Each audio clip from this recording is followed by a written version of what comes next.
हर हर महादेव। जय महाकाल। दोस्तों आशा है आप सभी भोलेनाथ की कृपा से स्वस्थ और सुखी होंगे। तो दोस्तों आप सबको पता है कि पुत्रदा एकादशी आने वाली है। जैसा कि इस एकादशी के नाम से ज्ञात हो रहा है, पुत्रदा मतलब संतान प्रदान करने वाली एकादशी। ये एकादशी एक तो सावन के प्यारे से महीने में आती है और एक पौष मास में आती है, जिसमें मनुष्य पुत्र की कामना के लिए व्रत करते हैं।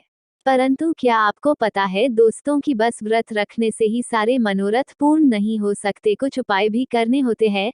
तो दोस्तों पूज्य गुरु जी की कथा से पुत्रदा एकादशी का एक बहुत ही प्यारा सा उपाय हम आज आपके लिए लेकर आए हैं, जो कि निसंतान दंपत्ति अवश्य करें।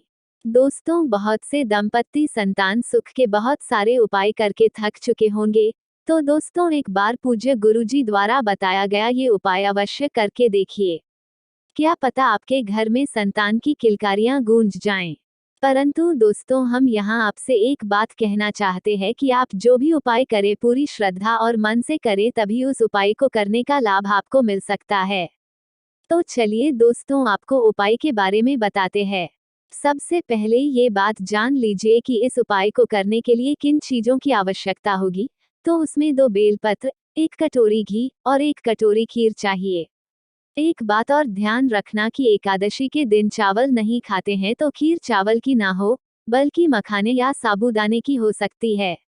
अब आपको पुत्रदा एकादशी के दिन प्रातः में ही स्नान आदि से शुद्ध होकर भगवान शिव के मंदिर चले जाना है और अपने साथ ये सारी सामग्री भी लेकर जानी है।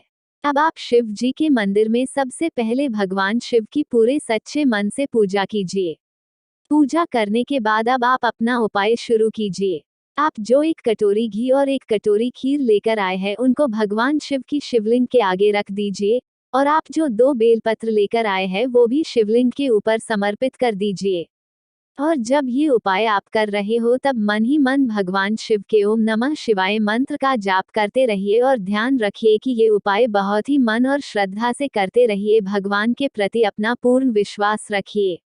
अब आपको क्या करना है, जो आप घी लेकर आए हैं उसका दिया लगाना है। उस दीपक की बातें आपको लंबी रखनी है। अब उस दिए को प्रज्वलित करके भगवान शिव के मंदिर की चौखट पर रख दीजिए। अब आपको जो आपने 2 बेलपत्र भगवान शिव जी के शिवलिंग पर चढ़ाई थी उसमें से 1 बेलपत्र उठाकर लानी है और वही उस चौखट के पास आप बड़े प्रेम से बैठ जाना है और भगवान शिव का स्मरण करके उस बेलपत्र को चबा चबा कर खाना है और बड़े प्रेम से भगवान शिव से दोनों हाथ जोड़कर प्रार्थना करनी है कि हे महादेव, हे शिव शंकर, हमारी प्रार्थना को स्वीकार कीजिए और हमें संतान प्रदान कीजिए। बड़े प्रेम से भगवान शिव से प्रार्थना करनी है, क्योंकि जब आप अपना मनोरथ भगवान को बताओगे नहीं तो भगवान उसको पूरा कैसे करेंगे। अब आपको वहां पर थोड़ी देर बैठना है और भगवान शिव का ध्यान करना है। भगवान शिव बहुत भोले हैं, वो अपने भोले भक्तों की पुकार को अवश्य सुनते हैं और उनके सारे मनोरथ पूर्ण करते हैं। बस मन में पूरी सच्ची श्रद्धा और पक्का विश्वास होना चाहिए। तो ऐसा हो ही नहीं सकता कि भोलेनाथ आपकी पुकार को अनसुना कर दें।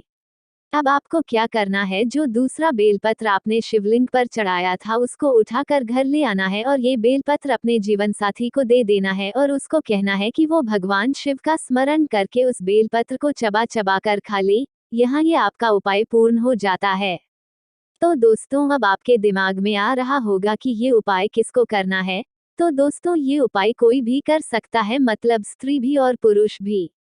और ये उपाय पुत्रदा एकादशी के दिन सुबह सुबह करोगे तो ज्यादा अच्छा है। पर यदि किसी कारण से सुबह आपके पास समय नहीं है तो शाम के समय भी इस उपाय को कर सकते हैं।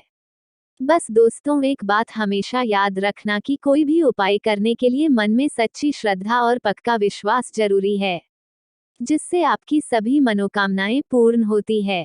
तो दोस्तों भगवान भोलेनाथ आपकी सभी मनोकामनाएं पूर्ण करें, इसी कामना के साथ हर हर महादेव। ओम नमः शिवाय।